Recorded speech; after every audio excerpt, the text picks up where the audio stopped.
I was sexually abused as a child from another uncle on my mom's side of the family. So it's something that I take very serious, and that's the thing. That's why I've been so adamant, is because I don't think it's something that you should play around with.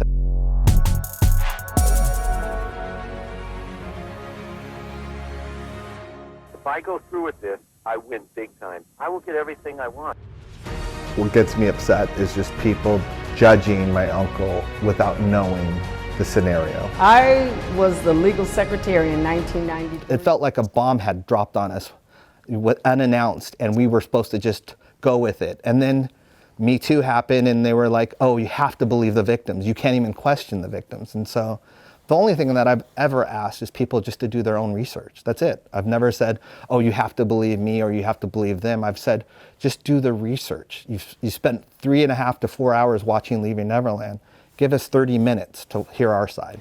You were on the witness list. Yeah. I actually opened up the door one day. I was leaving and Jordy was in the back. I think that what really drove me was that, I just had a daughter.